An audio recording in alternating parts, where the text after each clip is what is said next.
Hello and welcome back to my channel. Today I'm going to be making the next tarot card in my tarot deck, the Death Tarot card. Every month I try to do at least one tarot card for my upcoming deck, and over on my Patreon is where people can vote to see the next card they want me to make.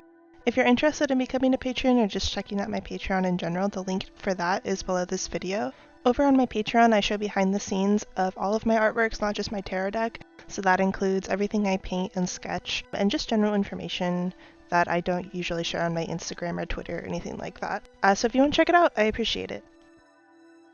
Okay, so let's get back to this card that I'm making. As you can see, I started with a sketch that I had made previously before I started filming, and I just did that on my tablet on my computer. I usually work digitally when I sketch something like this because I want to be able to change the layout pretty easily, because the layout for these cards is pretty important to me just because I'm going to make so many prints and eventually going to put them into a finished deck. So once I had that initial sketch on my tablet that I was happy with, I printed it out, put it on my lightbox, and then put a piece of drawing paper over that sketch. Then I traced a line work with the thinnest pen that I have, which is a 0.02mm micron pen. Took the drawing off of my lightbox, and as you can see here, I just started stippling the background.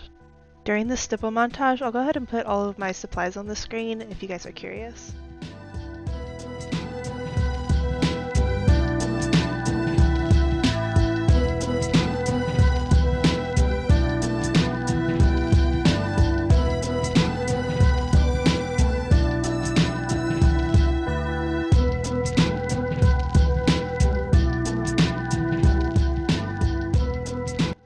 As you can probably guess, the background definitely takes the longest, and that's just because I'm making hundreds and hundreds, possibly thousands, it feels like millions, of tiny dots over and over again just to fill in that back. Typically when I'm working with a drawing of this size, I tend to move the size of my pen up just a little bit for the background because it covers more ground, and in the end I do want it to get pretty dark, so you're really not going to notice if the pen marks get a little bit bigger. Nothing too crazy. I think here I'm using a 0.03 pen, so I'm still saying relatively small, but I move the size up just a little bit to cover a tiny bit more ground faster.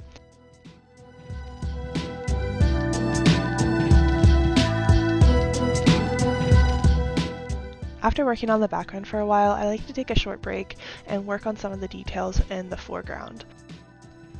When I am working on these details, I use the smallest pen that I have because the details are going to be really fine and really small, and I don't want to overpower the drawing by using too big of a pen.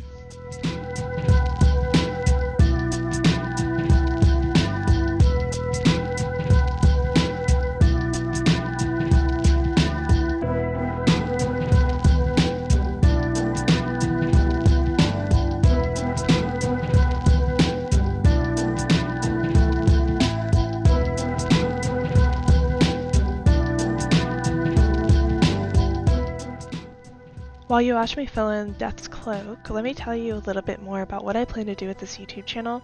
It's not all going to be just tarot cards, although that will be probably a pretty consistent thing that I post on here just because I do have probably over 60 cards left to make. But I plan on doing tutorials and painting videos, and pretty much anything I make I plan on putting on this channel. So if you have any ideas of what you would like to see from me, feel free to leave a comment. I'm pretty much open to anything, so I mean, as long as it's art related, let me know.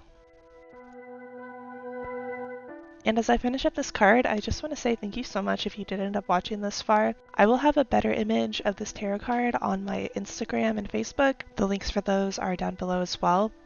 And I will be making this into a print. Thank you so much, especially to my patrons for watching, and also, I guess, like and subscribe. I don't know. I'm new to YouTube, so thank you.